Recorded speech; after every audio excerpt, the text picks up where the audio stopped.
holding, but I think it is safe to say the hatred lingers. Here's a case in point. The public face of Hamas recently said, quote, "We all remember how the Jews used to slaughter Christians in order to mix their blood in their holy matzos. This is not a figment of imagination or something taken from a film. It is a fact acknowledged by their own books and historical evidence." Omar Hamdan is referring to a story that began in the Middle Ages and was used to stir up hatred and violence against Jews. It's been used for more than 1,000 years to stir up hatred and in some cases persecute Jews. Our Wolf Blitzer asked Osama Hamdan if he stands by those comments. I just want to be specific and just answer the question, and maybe I'll remind you what you said. I'm going to play it in Arabic. Here's what you said on El Quds TV. I know what I've said. I want to play this for you. Just listen to this, and then you'll explain what you mean. Let's play the tape. Let's play the tape. You don't know. وكلنا يتذكر كيف كان اليهود يذبحون المسيحيين ليخلطوا دماءهم بفطيرهم المقدس. هذه ليست بدعة وهمية أو فيلم سينمائي، هذه حقيقة. So do you believe that Jews used to slaughter Christians to mix their blood to bake matzahs? You have to ask that for the church which claims that, you know, this is the fact. You cut the words, not you. The Israelis, in memory, they cut the facts and they start this propaganda to say that they are innocent. They want to cover the genocide which is happening in Gaza now. They want to cover themselves when they are killing 2,000 Palestinians, injuring more than 12,000 Palestinians in a barbarian attack against Gaza, and they are connected to the same old mentality which hate the others. This man, who is the deputy speaker of the Knesset, when he says, we have to put all the Palestinians in a concentration camp, what does it mean? When you talk about Jochen Gordon, who wrote Palestinians genocide is permissible, what does it mean? Those people are the people who are hating the humanity, who are trying killing the Palestinians. We don't have a problem with the Jews, as they are Jewish people. In fact, we believe in Moses, we believe in Jesus, we believe in Muhammad. We respect them all, the three of them the same, and we believe that everyone has the right to choose his religion. No one will be questioned by the other humans for his religion. God will ask us all. No one is asked because of his race. The races are the same. We are all from Adam. But the people who are talking about genocide against the Palestinians must be questioned and asked, because they are saying that and doing that at the same time. But thank you. Right, we're going to leave it there, Mr. Hamdan. But I was hoping to get a flat denial from you that you would utter such ridiculous words that Jews would kill Christians in order to use their blood. But someone said that. Matzah. Okay. That sounds, as you know, that is an awful smear. Wolf, you have to be fair. You can't end that. I must end that because you asked me and I want to answer. This was said by everyone. I was saying they are part of what was being said. He has to deny what he wrote about the Palestinians, about the genocide against the Palestinians, which he called for, which he suggested to do as a member in the parliament or as a senior leader in the Likud party. All right. You see right there, Wolf gave him every chance to deny, to repudiate, to explain his comments, but the official spokesman for Hamas refused to do so. There's a name for this. It's called blood libel. It's been around since the Middle Ages and still amongst a Hamas official, still very much clearly alive today. Well, earlier on New Day, right here on CNN, Bobby Ghosh, the managing editor of QZ.com, spoke about those inflammatory comments and how they could hurt the peace process. Take a listen to this.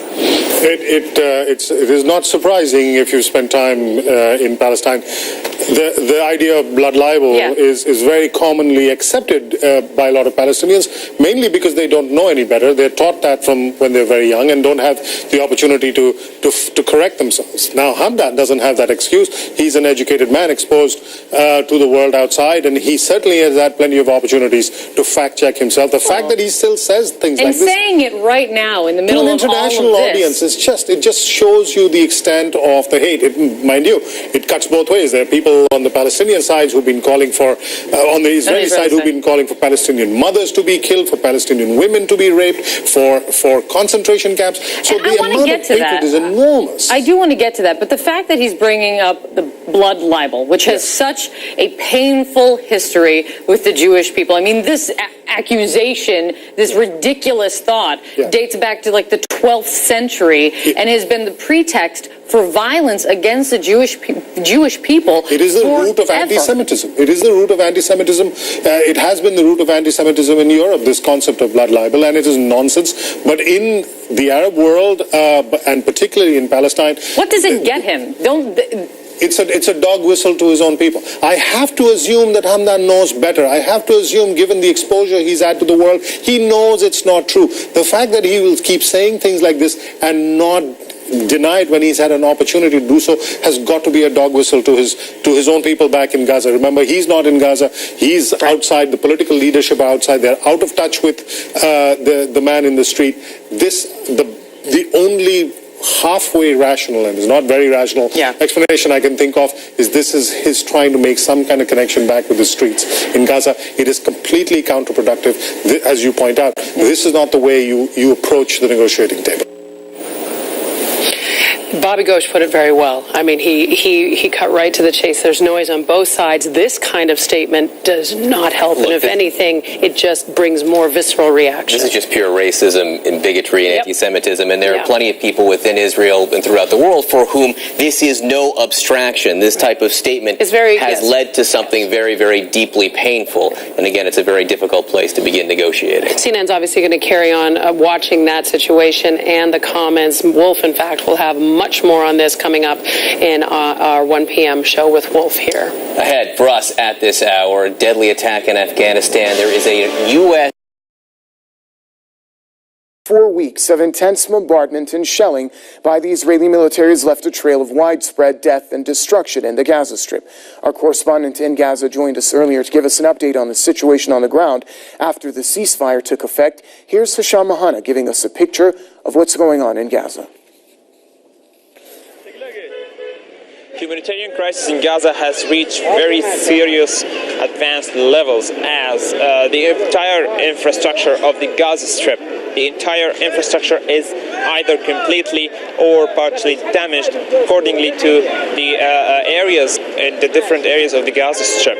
There is complete stopping of the power station till the moment. There is no power coverage in most of the areas of Gaza Strip. Hospitals in particular are still running on generators, and they are using tens of thousands of liters of fuel per day, which is a huge amount, and there's no enough amount of fuel coming into the Gaza Strip through the borders. Also, the water crisis is a total different issue. Most of the areas in Gaza Strip are not accessible to water. The water pipelines underground are damaged. The sewage system has completely been damaged, and it's also mixing with the water supplies underground, which means that people will receive sewage water into their homes, into their apartments, maybe in the hospitals too. Otherwise, there will be no clean water reaching the people in Gaza. A 72-hour truce between the Palestinian resistance movement Hamas and Israel has taken effect, with Israel announcing a total retreat from the conflict zones. However, both sides continued to flex their muscles just minutes before the start of the ceasefire. The last-minute provocation was initiated by the Israeli military, which conducted aerial strikes on several targets in northern Gaza. This drew an immediate response from the Palestinian resistance, which sent a barrage of rockets to several Israeli cities. There's been no reports of casualties on either side. Israel says it's completed its main mission of destroying cross-border tunnels in Gaza. It also says it has fully withdrawn all ground forces from Gaza, adding that the troops will be deployed in positions outside Gaza during the 3-day ceasefire. An earlier truce scheme between Israel and Hamas fell apart only 2 hours after it took effect this past Friday. Our correspondent Hisham Mahana joins us now from Gaza to tell us the latest about the ongoing humanitarian crisis following the month-long Israeli assault on the besieged coastal territory of Gaza. Well, after continuous 28 days since the beginning of the offensive protective edge by the Israeli military against the civilians of Gaza Strip now, and after a couple of hours since the ceasefire has been effective, the people in Gaza now out in the streets. They are getting to see their city after that much long time. They were away from it, but it looks very different since the last time they have been in the streets in Gaza. The whole features of the city has changed, as well as the rest of the areas in the Gaza Strip. The emergency teams are still deploying in all the areas, trying to collect more and more of the casualties they found, as they have collected totally decomposed bodies from Rafah and two other in the northeast of Gaza Strip in Jahr al-Dik area in east of Jabalia. The work is still undertaken by the emergency teams, repairing the networks, damaged networks, especially the electricity lines underground. And the good news is that the power station is restored and it will cover 2-hour electricity coverage per day for the people of Gaza Strip, depending on the availability of fuel and the availability of readiness by the staff and the networks to provide the Gazans with electricity after several days of complete blackout and darkness. This is the same situation as well for the telecommunication systems and networks all over the Strip. Still, though, there is much more work needed to be done, much more equipment needed to be let into the Gaza Strip in order to restore the capacity in which the Gaza Strip has been doing for electricity and water before the beginning of this offensive, which is not 24-hour electricity per day or etc. Still, again, the people are walking around the streets. They are going to the banks in order to withdraw some cash, bring some food, supplies, medicine for their families and their children. Despite of the damage and deteriorated psychological situation of the civilians in Gaza Strip after the deadly days they have witnessed. Also, we have been hearing news about that the president, the International Committee of Red Cross is going to visit Gaza Strip himself personally any soon in order to personally witness the damage of Gaza and measure the amount of devastation happened. Hisham, over the month-long assault on the Gaza Strip, the Israelis changed their objectives with regards to their assault on the Gaza Strip. And now, following this 3-day ceasefire, Israelis have effectively pulled out of the conflict zone in Gaza. Many are signaling this as an Israeli failure in achieving their objectives on the ground in Gaza. Tell us more about that. Actually, conflicts are now arising inside the Israeli house, inside the Israeli government, as they have been accusing Netanyahu, the Prime Minister of Israel, as he has been a failure.